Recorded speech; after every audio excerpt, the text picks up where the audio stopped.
On that cold morning in Chicago, the city's hush settled thick over the tall buildings, stretching to the gray sky. Yet, despite the quiet on the busy Michigan Avenue, there was this pulse of energy beating in the heart of Erica. She didn't step through the iron gates of the Hamilton Community Center looking for power or recognition. She walked in anchored by nothing but pride in who she was, her shoulders back, chin up, letting her presence announce itself in silent ways. Every step echoed a bit on the polished marble floors, a soft rhythm threading through the sleepy murmur of the city trying to wake up. As she moved through the entrance, Erica could almost feel the tension floating around her like a light mist. It wasn't loud, just invisible and subtle, but so real she could almost touch it.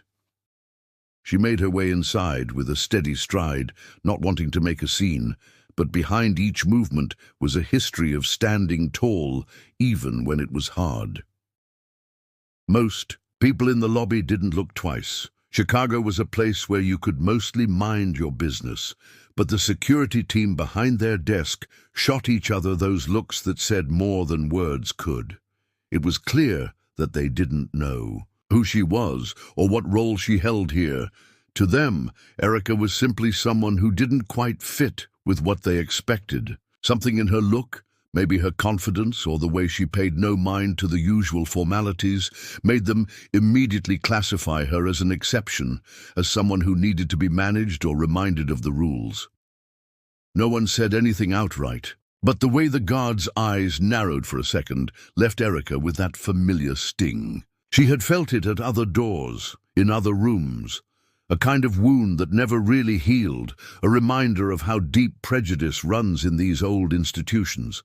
Instead of holding her breath or shrinking, Erica kept her pace, each step, not just for herself, but for anybody who ever felt they had to explain who they were just to be allowed through a door. She could hear her own footsteps, steady and strong, carrying dignity through a world that all too often tried to take pieces of it away. As Erica approached the security checkpoint, she felt a shift in the air, something almost heavy, something that made her shoulders tense, even though her face stayed calm. Right up front, blocking part of the path, stood Greg. He was a big guy, probably in his early 50s, with a jaw set tight and an attitude that didn't need words. His whole posture shouted a kind of authority that was more about muscle and habit than anything written in a handbook. Greg had this way of sizing people up that could make even the most confident soul pause. And as Erica drew near, his cold stare and clipped phrases made it obvious. This wasn't routine for him. This was a test. The difference in how she was treated became more obvious with each second. Where others might have just shown their ID and been waved through, Erica's every move was almost dissected with suspicion. Some of the younger staff waiting in line nearby tried not to watch. Their eyes flicked away, like they didn't want to get involved, but also couldn't completely turn away from whatever was unfolding. There was discomfort there, a silent mix of awkwardness and maybe a sliver of guilt. No one said a word. Erica reached into her bag and calmly presented her federal badge from the Department of Housing and Urban Development. It caught the light in the entryway, the shiny metal and blue trim marking her as someone who had every right to be there, both by law and by her own merit. You could feel the authority radiating from that badge, even if only for a second. But if that moment made any dent in Greg's act, he didn't show it. Instead, he completely ignored the significance of the badge. In a move that was all force and almost choreographed, Greg grabbed the badge straight out of Erica's hand. It was subtle, but there was a threat in that gesture, the way he took it like he owned it, like her authority had to answer to his. She saw the way his fingers curled around the metal, almost flexing, making it clear that the symbol of her right to enter meant little if it didn't fit in with his idea of control. For a split-second silence stretched out. Erica kept her gaze steady, determined to stand her ground, even if it meant facing this kind of front every time she tried to do her job. The feeling in the hallway was unmistakable. This moment wasn't about procedure. It was about proving something, and Erica knew she wasn't the one who needed to be tested. With barely a word, Greg jerked his chin for Erica to follow him, leaving the young staffers gawking and shifting nervously. She could tell he wanted to keep whatever was about to happen far from witnesses. The two of them walked down a side hall, the kind that looked the same on every floor of the Hamilton Community Center: sterile white walls, an old clock ticking, fluorescent, lights washing out all the color. The muffled city sounds disappeared completely as Greg opened a heavy, unmarked door and motioned her inside. He closed it with a solid thud that swallowed up not just noise, but any chance of being heard if she needed help. Inside, the room was barely larger than a closet. There was one metal chair right in the middle and a small table off to the side, cluttered in a way that didn't make sense for a room that should have just been for storage. Erica took in her surroundings with a calm that bordered on numbness. There was an old set of electric hair clippers and a pair of scissors lying on a towel, plus a few cleaning rags. Everything in the space was harsh and cold, from the tile under her shoes to the air that didn't seem to move. There was only one narrow window, too high for anyone to see through or for any real light to get in. Greg spoke only once, to tell her to sit. His voice was flat. The chair's legs scraped against the floor as Erica lowered herself, every sound amplified by the emptiness. She stared straight at the wall as Greg picked up the clippers, not looking in her direction as if it were only a chore. But his intent was as clear as his grip was tight. No questions, no explanations, just the quiet routine of a ritual meant to break more than just appearance. As Greg ran the blades over Erica's head, hair falling in patches onto the linoleum, she swallowed any urge to cry or even protest. She felt each strand let go, each one carrying a memory, a piece of who she was. The act was meant to humiliate, to take something away from her that could not be named so easily. When it was over, neither of them spoke. The silence in that tiny room was full, a silence built over the pain and quiet anger of every time this had happened, and no one called it what it was. Greg left her there, door closing again with that solid final sound, and Erica sat, stripped but unbroken, feeling the cold air on her bare scalp and the sharp sting of a different kind of injustice. Erica felt every scrape of the clippers as Greg worked, but she refused to let it break her. She kept her chin up. Every lock of hair that slipped down onto her lap was like a small piece of who she was, shaped by years of lessons and stubborn pride, but she didn't let those pieces fall away from her spirit. She stared straight ahead, her back straight, finding a kind of peace in that upright refusal to collapse. If anyone had walked in, maybe they would have mistaken her calm for acceptance or resignation. But for Erica, holding herself together was its own rebellion, a way to prove to herself that she would never let humiliation rewrite who she was. If anything, she was getting herself ready for the real fight ahead. She caught a glimpse of Greg and a second guard, Mike, sharing a quick, quiet laugh in the doorway. Their snickers were almost careless, as though hurting her was part of some tired joke they'd shared before. False bravado hung around them. You could hear it in the way they spoke in low voices, thinking nobody could touch them or question how things were run inside these walls. Their attitude was built on years of unchecked power, fed by moments like this one that they assumed would always be invisible. Greg's face, in particular, was all smug satisfaction.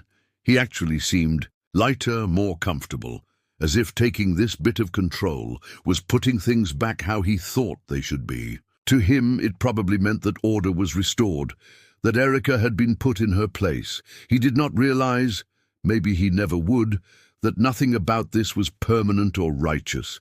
It was only smoke. There was arrogance in every line of Greg's posture, every little joke he shared with Mike. Erica sat for another minute after they left, her head feeling strange with the exposure, but the resolve settling even deeper inside her. She did not need a mirror to know she looked different now. She could feel the stares that would come, the whispers waiting to bloom behind her back. Still, she focused on the sensation of her raw scalp and remembered with a sharp clarity that every act meant to shame her only carved-out room for something stronger inside her. Whatever Greg and Mike thought they had fixed today, she knew the real reckoning would come. Not with more violence, but with the truth, traveling louder and farther than they could ever imagine.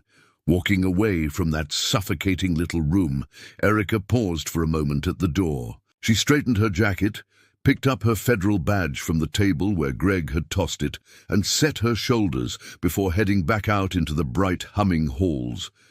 Each step sounded sharper now, echoing off the tile in a way that made their weight feel almost heavy. The quiet fury underneath her skin pressed forward with every pace, but she kept control of it the way she always had. She was not going to let anger eat her from the inside, but she also refused to let this be the end of her dignity or her story. Erica's new look would draw attention. She had no illusions about that.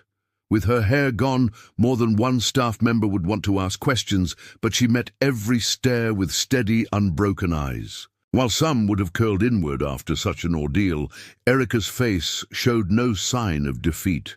There was not a trace of self-pity in her expression, just a cold, careful kind of resolve. It was not revenge she wanted, but something that ran deeper. The courage to keep fighting for what must be right, a strength she had gathered in every small battle people never saw. She walked past framed photos of ribbon cuttings and cheerful community gatherings on the wall. Maybe some people would never know that history was shaping itself in moments like this, in the simple act of refusing to be bowed. Her footsteps, once lost in morning bustle, seemed to claim a new rhythm, echoes of a declaration that what happened in that room was no ending but a spark. No one knew what had just occurred behind that closed door. Greg and Mike's careless confidence, the sense of control they thought they could maintain, meant little now. Even if they went about their routines, passing reports and sipping stale coffee in the break room, the truth had changed shape, quietly, and without permission. As Erica made her way to her office, people continued their business as usual, barely lifting their heads. But whoever was paying attention would have noticed a shift even if they could not name it.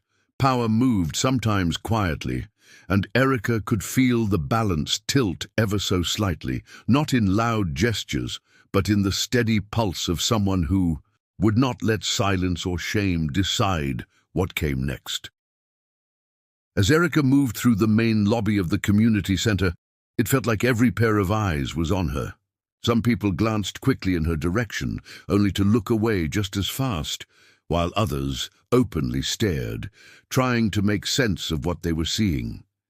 There was a kind of charge in the air, an awkwardness that spread from person to person, settling into the corners and under the bright overhead lights. The silence was heavy, broken only by distant phones ringing and shoes squeaking against the floor. Hardly anyone knew what to say, if anything at all, about a woman walking through these halls with her head shaved raw by someone else's choice.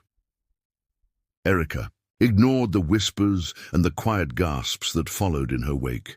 Each step toward the council meeting room took effort, not because her body was tired, but because she refused to let the stairs slow her down. The pain and anger from a few minutes ago were still there, sitting just beneath her skin. However, she was not going to let them see her shaken. If anything, she walked tougher than she had on the way in, determined not to limp or cower in front of people who had no idea what had really happened between these walls. The day ahead was never meant to be just about paperwork or routine. Today's agenda was the West Side redevelopment hearing, a project that would change lives across Chicago, with news cameras already setting up outside, reporters ready to ask hard questions about funding, inequality, and the future of whole neighborhoods.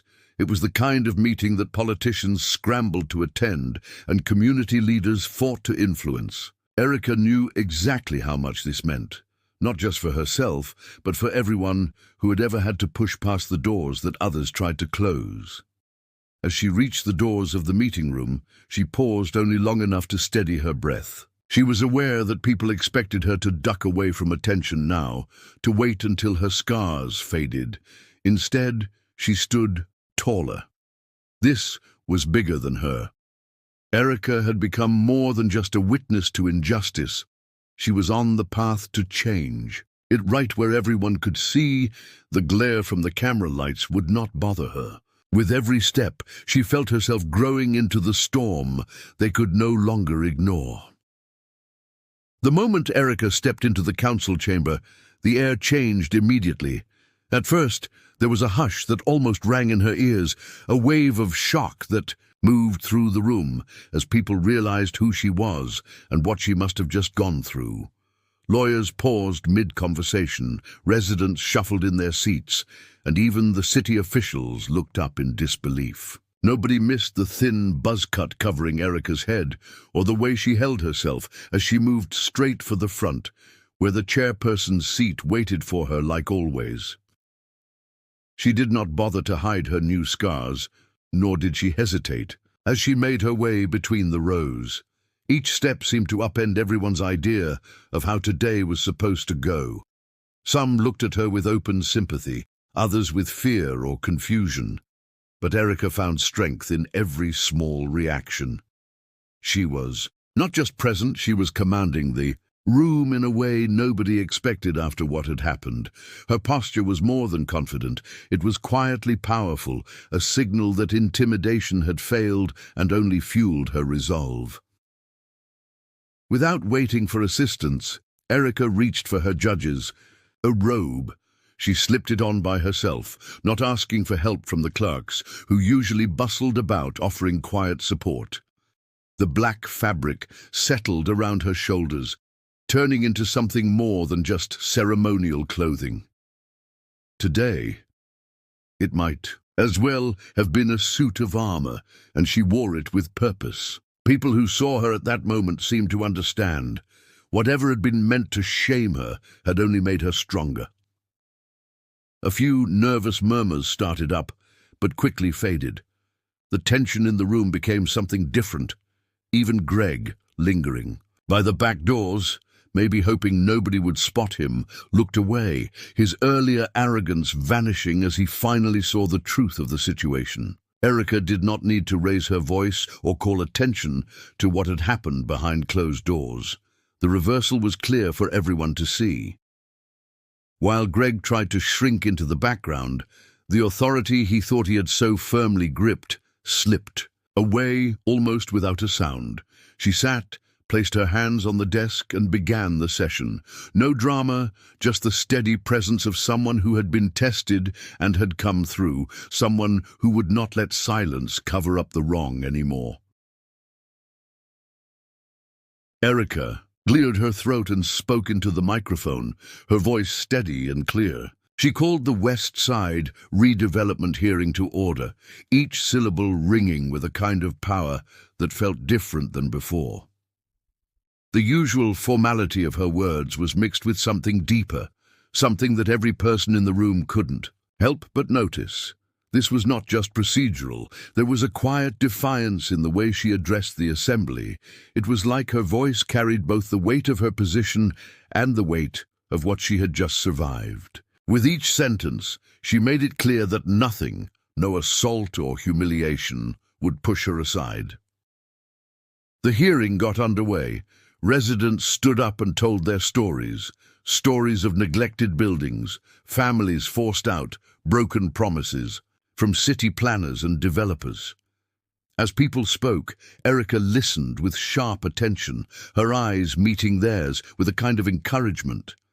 Other officials, who might have just gone through the motions in another meeting, now looked more alive, unsettled by the atmosphere. It was as if Erica's ordeal made everyone less willing to ignore the harm and injustice the community had faced for years. The pain was no longer quiet. Testimonies about abuse, both by the system and by the powerful, felt sharper than ever. Through it all, Greg sat toward the back, his earlier swagger drained away. He kept shifting in his chair, glancing around as if searching for an exit no one else could see. He tried to shrink into himself, but he could not escape the attention Erica drew just by doing her job with undiminished strength. Any time she glanced in his direction, Greg looked down, his hands clasped tightly together, fingers twitching with nerves. The confidence he once had when he mocked and humiliated her was gone. He seemed smaller now, almost swallowed up by his own regret and fear. There was no angry outburst from Erica, no dramatic accusation. She did not need to single Greg out. His guilt showed in every anxious look and hunched shoulder. The whole room could sense the shift. Erica was doing what she had always done, running the courtroom, guiding the process, insisting on honesty and repair. But with every word spoken into the official record, it became clear that something else was happening. The little empires of intimidation, built over years in back offices and silent deals, were finally starting to crumble. All it took was for someone to refuse to break. When the lunch break was finally called, people filed out of the council chamber in small, uncomfortable clusters. The conversations that usually filled the halls during these breaks were missing. Instead, there was a heavy quiet, while folks picked at their sandwiches and stared at their phones, clearly affected by what they'd just witnessed inside. A few city staffers lingered by the courtroom doors, their faces tight with worry, or sometimes maybe even a sense of relief. The sense that something was about to change was everywhere. Inside, Erica remained at her desk, shuffling her notes and quietly watching the thinning crowd. She saw Greg near the exit, looking around as if he was hoping to disappear before the second half could begin. That was when Erica decided this was the right time. Calling him over, she didn't use anger or hint at the earlier humiliation. She was all business now, the authority in her voice making it impossible to ignore her. She told him to sit and made it clear that they weren't equals here. He was being called not because she needed a confrontation, but because she lived by the rules Greg had always tried to skirt. Greg, still pale and nervous, crossed the room slowly, shoulders hunched, and sat in the seat across from her. The room was quieter than before. Only a handful of other people left, all of whom pretended to work or look busy, but were clearly listening in. Erica didn't raise her voice. She didn't have to. The confidence and control she showed as she set down a stack of documents made her point stronger than anything else. These were the complaints against Greg, 12 in total, buried over the last several years. Cases of intimidation, harassment, and unchecked power. One by one, Erica read the dates and the reports aloud, her words ringing out with every line. Greg's layers of bluster came off with each fact, his defenses falling just as easily as his earlier arrogance. He barely got a word out when she demanded explanations for each accusation.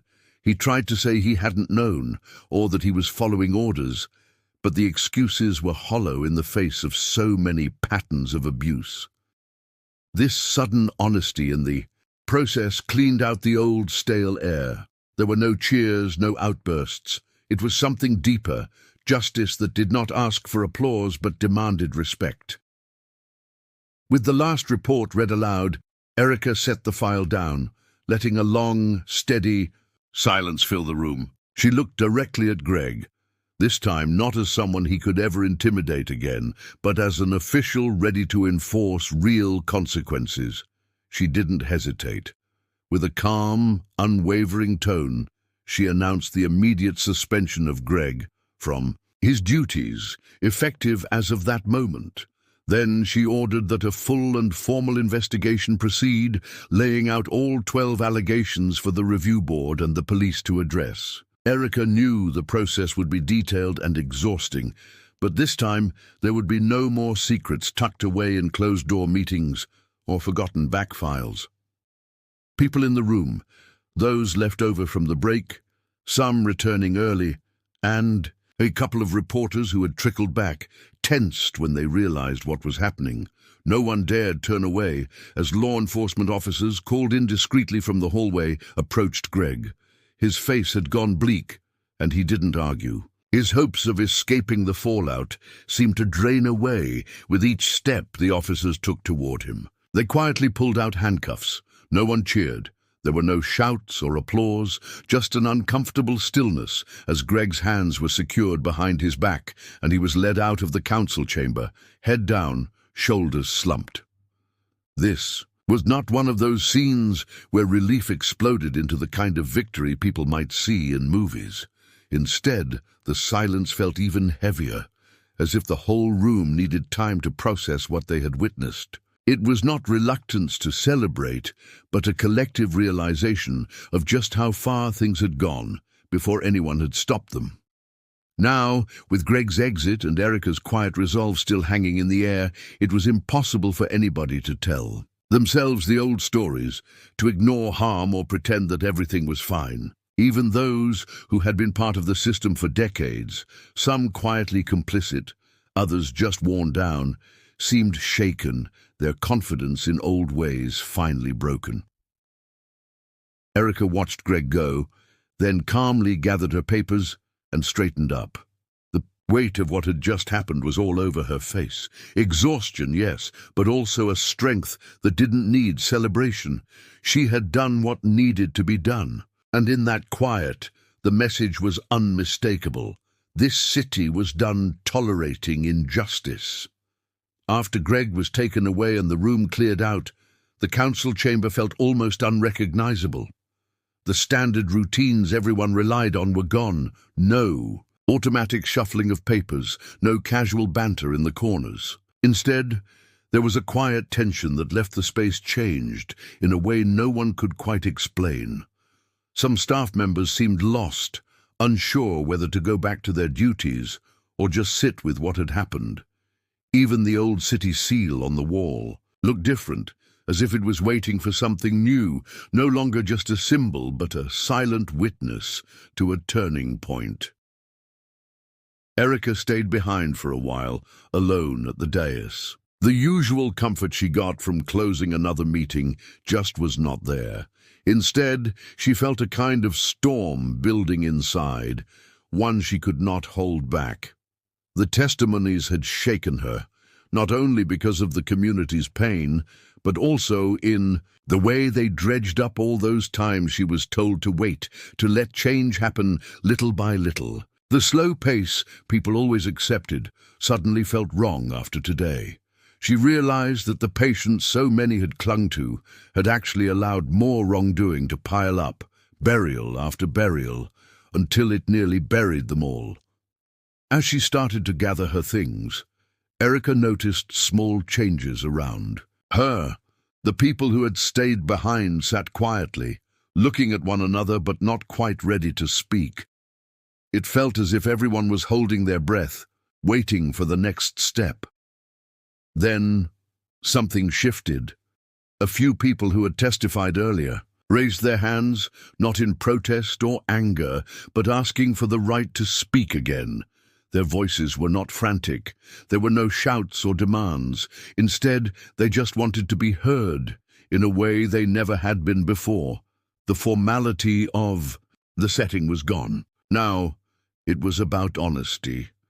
One voice started, another followed, and pretty soon the room was filled with people standing up and saying what had never been said in public. The years of unspoken grievances, all the damage done by letting things slide, began to tumble out. No one cheered or cried out in excitement. Instead, what swept through was a kind of release, the crumbling of silence that had smothered real change for so long. It was messy, raw, but finally, it was honest. Erica, sitting quietly, knew she was witnessing the real start of something new. Among those still seated in the nearly empty council chamber was Margaret, someone who for years had stayed on the sidelines, blending into the background and never attracting any attention. She had always figured that keeping her head down and doing her job at City Hall was a kind of neutrality, that by not participating in office politics or controversial decisions, she could avoid any real blame. After all, Margaret told herself, the safest thing was to just stick to her spreadsheets and avoid making waves. But after everything that had happened, she no longer saw it that way. Margaret sat at the end of the long wooden table, hands balled into fists under the surface, replaying old conversations and decisions in her mind. She remembered times she'd heard rumors of Greg's behavior, the uncomfortable jokes in the break room, the tension whenever he walked into a staff meeting. She had always told herself it was none of her business, that she was just a tiny cog in the big machine. But the stories that came out during the hearing lingered with her, making her see that her silence had added to the problem all these years. The harm wasn't just caused by the loudest voices. It grew every time someone like her chose not to speak up, not to notice, not to act. For a moment, Margaret locked eyes with Erica across the room. There was no need for words between them. That one silent exchange was enough, a kind of agreement, an understanding that came without accusation. Margaret knew Erica had never expected her to step forward before, but now, for the first time, she also sensed Erica's willingness to meet her where she was, a chance, maybe, to start doing things differently from now on. The weight of all those years of looking away pressed on Margaret, but it was matched by a new urge to do something about it. It was as if the room itself held everyone's shared guilt and regret for not acting sooner, their hearts throbbing with the knowledge of how much damage quiet could do. Even the staff who had busied themselves with documents or phones earlier now seemed restless, no longer able to pretend that silence was safety. There was a new kind of accountability in the air, a reminder that by simply letting things slide, everyone played a part in letting them get so bad. Toward the back of the chamber, Daniel, the youngest among the city staff, gripped the armrests of his chair, trying to make sense of how quickly the usual order had unraveled. It stung to realize how invisible he had been, sliding by under the cover of indifference. Daniel had always managed to slip out of the glare whenever trouble flared. After all, he reasoned, he was just an intern. His voice barely counted for much. He kept his head down, typed up minutes, and figured that real responsibility belonged to those with fancier titles. But watching Greg being led away in handcuffs and hearing ordinary people speak up without fear left Daniel with a bone-deep discomfort. The silence and reluctance that protected him before felt more like cowardice than caution now, and he could not push it away any longer. As the weight of his own passivity settled on his shoulders, Daniel felt his embarrassment sharpen into something more useful. For the first time, he wondered what it would mean to step up instead of fade into the background. He caught himself imagining how the future could look different, how he, even at the bottom of the ladder, could start asking questions or refusing to let things slide. Inside that awkward silence, shame slowly shifted into a kind of stubborn resolve. Daniel did not know exactly what he would do next, but he recognized this was the moment he had to begin redefining what he expected from himself. A few seats away, Melissa, one of the longest-serving clerks in the building, sat straighter than usual. She had always looked up to Erica, her fairness, the confidence with which she made hard decisions, and the quiet way she looked after everyone on the team. When everything came out in the hearing, and when Erica stood firm through the worst of it, Melissa felt her admiration deepen. It was not just about procedures or following some strict protocol anymore. Erica had shown what true leadership looked like, and it was more raw and real than any official training could teach. She saw that there could be dignity not just in surviving hardship, but in responding to it with steady, honest strength.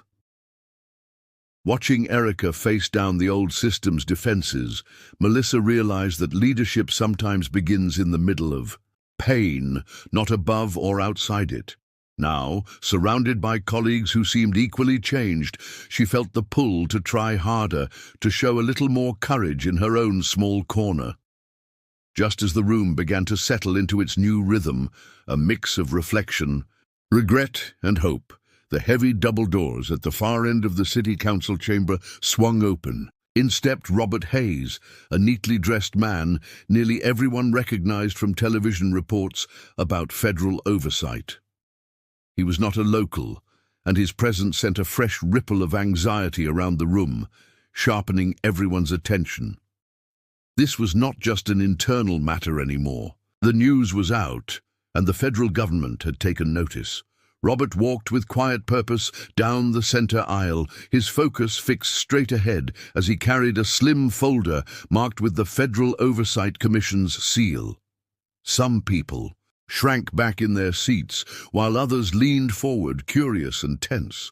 Margaret, Daniel, Melissa, and the rest tried to make sense of what his arrival might mean for their city, and more personally, for their own parts in what came next. He approached Erica, speaking in a calm, official tone as he handed her the formal notification. The paper was covered with official stamps and signatures, but Robert himself barely paused, just a professional passing along a required message. This was not about scapegoats or simple blame. The documents laid out that, effective immediately, the investigation into Greg's abuse of power and the broader failures that allowed it was now a federal case. Every image, every phone recording, every statement from that day's hearing would be part of a much bigger story, broadcast across the country and studied by agencies far outside their city limits. Erica accepted the packet with a steady hand, looking Robert square in the eye. The gesture seemed almost routine, but the effect on the room was electric. No one missed the significance. What started in these four walls had exploded onto a bigger stage. A single day's reckoning was now a national headline, and the normal boundaries of city politics felt as if they might finally crack. For many gathered there, the sense of isolation fell away. Small voices, ignored or dismissed for years, suddenly had the attention of powerful people from far away, people with the ability and responsibility to change things on a much larger scale. The case could no longer be shrugged off as a misunderstanding or a few bad apples. Instead, it now stood as a symbol of necessary change, one that would likely spark even more action and possibly, just possibly, rewrite what justice looked like for everyone involved. That afternoon, while the city buzzed with rumors and news outlets circled the building, Erica withdrew to her office. It was a small, tidy space tucked behind the main chambers, a spot that usually let her catch her breath between meetings. This time, the calm only made the weight of the day settle in deeper. On her desk sat the thick, sealed envelope from the Department of Justice. Its bold lettering and official diagonal stamp were impossible to ignore. It burned with possibility but also uncertainty, a sign that nothing would be routine moving forward. Erica let her eyes wander around the room, barely noticing the framed degrees and old campaign buttons on the wall. Memories from the heated council session, the testimony and the swift removal of Greg spun through her head in vivid scenes. Sometimes she still felt the sting of old bruises, physical and otherwise, from battles that happened quietly behind the closed doors of city politics. The ache in her arms and the tightness in her chest were reminders of how much she had risked to get to this point and how much could still go wrong. For a moment, she caught her own reflection in the window. Her head now newly shaved for comfort during recovery, her jaw set with a kind of steady resolve. The city below looked unchanged, but Erica could sense the shift in herself, staring back. She no longer saw the uncertainty that had weighed her down for years. Now, her posture and her eyes signaled the start of a new chapter, both for herself and hopefully for City Hall. As the shadows crept across the rug, a knock sounded at the door. Erica stood, straightened her jacket, and called for the visitor to enter. In came Charles Alvarez, a pastor and longtime community organizer known for his even voice and unshakable presence. Charles had always been someone people turned to in a crisis, and he brought with him the spirit of half the neighborhood. They spoke for a while about what justice actually looked like, about anger and how it can push people apart or bring them together, about the fear that still pulsed through city workers. With Charles sitting across from her, Erica could see more clearly than ever that this fight was no longer hers, alone to shoulder. The path ahead would have to involve everyone, not just a handful of leaders at the top. Erica felt her burdens lighten just a little as she realized the collective strength building around her. Charles handed Erica a sheet of paper, its creases worn from being unfolded and refolded in anxious hands. She took it gently, already understanding, before even looking, how much it meant. The list was long, full of names, some familiar from years at City Hall, others from church potlucks or block parties, and still others she only recognized from second-hand stories. Alongside each name was a short note, sometimes just a date, sometimes a phrase describing a moment when something had gone wrong and nothing was done about it. It was not just a list, really, but a patchwork of pain and resilience, hidden for far too long. The paper felt heavier than it looked, the weight of all those buried stories finally coming to light.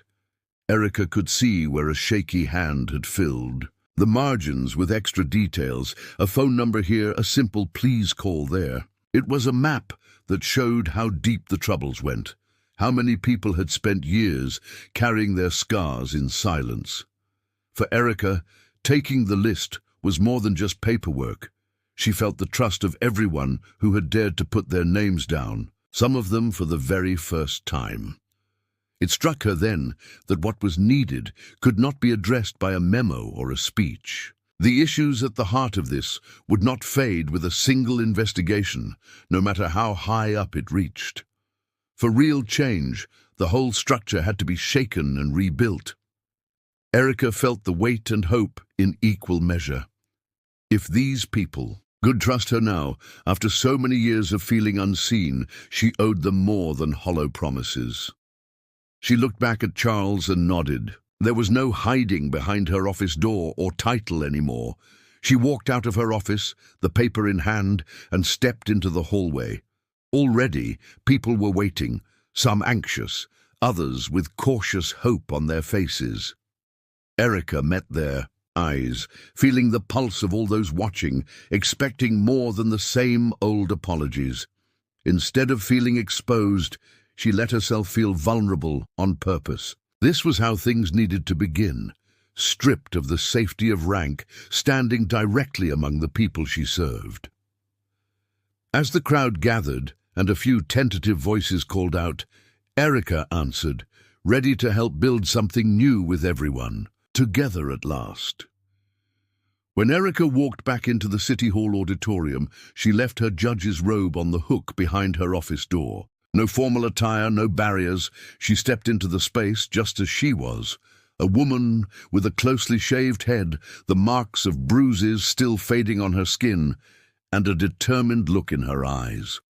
The room, which only a few days ago might have buzzed, with side conversations and polite applause, drew silent as people recognized the intent behind her entrance. This was not some show of authority. It was a clear statement that real influence did not depend on tradition, uniforms, or titles. As Erica made her way toward the front, the audience slowly began to rise. This was not the automatic routine gesture reserved for officials. No, one was following protocol. Instead, everyone stood out of a deep, genuine respect. People who had spent years watching city officials sweep problems under the rug now saw something different, a person standing before them, willing to show her scars instead of hiding them. It was a moment that felt honest, as if everyone could see and feel the truth behind it. The crowd was moved, each person responding in their own way.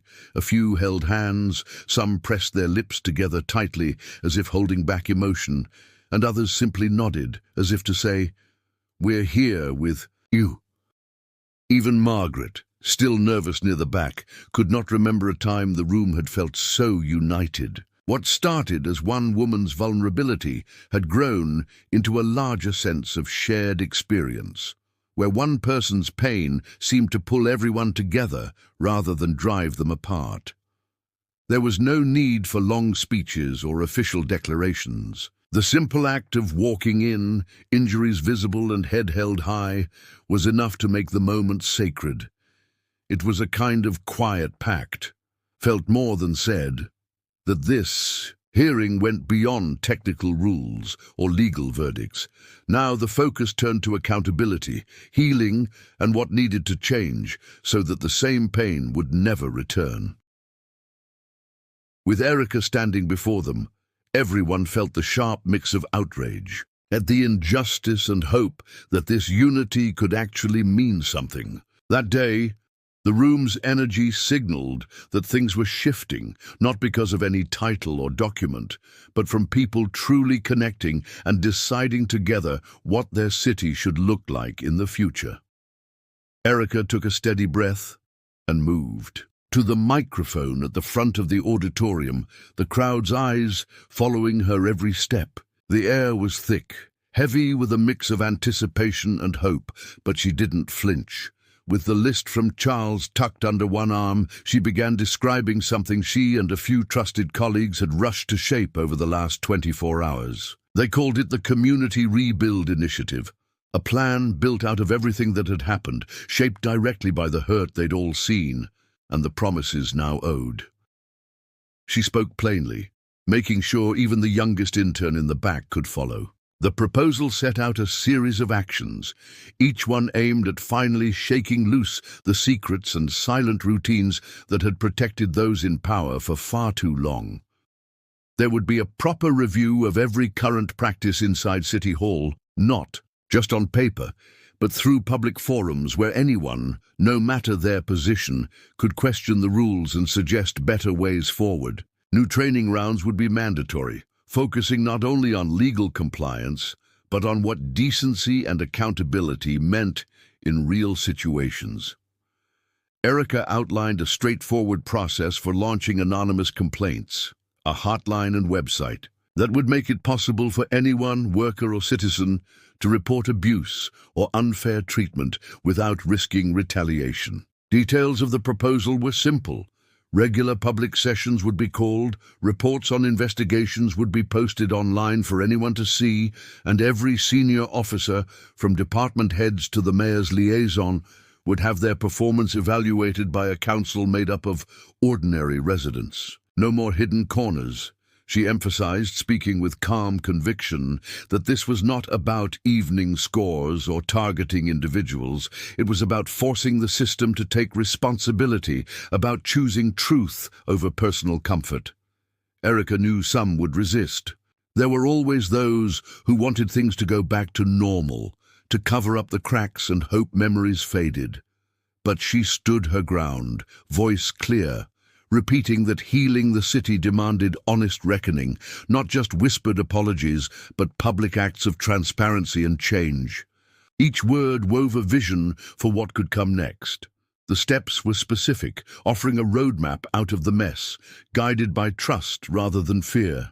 It was obvious to everyone in the room that the future of their city was being redrawn, not by those clinging to authority, but by a community, now wide awake, ready to build something genuinely new, together. The next morning, City Hall felt transformed. Usually folks shuffled through its glass doors, heads down, mumbling a hello, or at best offering a distracted nod. But on that day, there were lines forming outside before sunrise, people dressed for work or still in sweats from home, waiting patiently with concern in their eyes and hope in their posture. Some held folders with notes, others just squared their shoulders and looked determined. Even the quiet held a different weight, as if no one wanted to break the spell of a fresh start just by speaking too soon. Inside, Erica stood before the bathroom mirror, sunlight streaking in across the sink. She ran her fingers over her scalp, feeling the ridges where wounds had healed and skin had smoothed over. These marks, some new, some old, told a story that belonged to the city as much as it belonged to her. For the first time in years, she did not worry about hiding them. She knew now they had to be seen. Hiding pain was what had let things get so bad in the first place. As she prepared for what she guessed would be another long day, Melissa, a long-time ally from the city's public defense office, texted updates. Official investigations finally underway. New volunteers offering support, and staffers from other districts calling to learn how to launch similar projects in their own neighborhoods. Erica's phone kept lighting up with new messages, congratulations, and the occasional pushback. Still, it was clear the shift was bigger than anything she could hold on to alone. Courage, once tucked away in private homes and whispered in late-night kitchen talks, was spreading across the city. The momentum was visible in small details. A group of high schoolers starting their own blog to track city spending. A retired police captain volunteering to train younger officers. Even a handful of city council members openly rethinking their priorities. Erica recognized the signs of real change. People did not look to her to fix everything. They expected honesty and steady work. But now, plenty were ready to step up for their share. So, when her assistant said an influential senator from across the state wanted a call, Erica shook her head gently. She did not need the spotlight or a quick headline. Turning off her phone, she walked out to join the early risers near the front door of City Hall, happy to serve the cause instead of her reputation. The much-anticipated final hearing filled every seat in the City Hall auditorium, the atmosphere humming with a strange, quiet energy.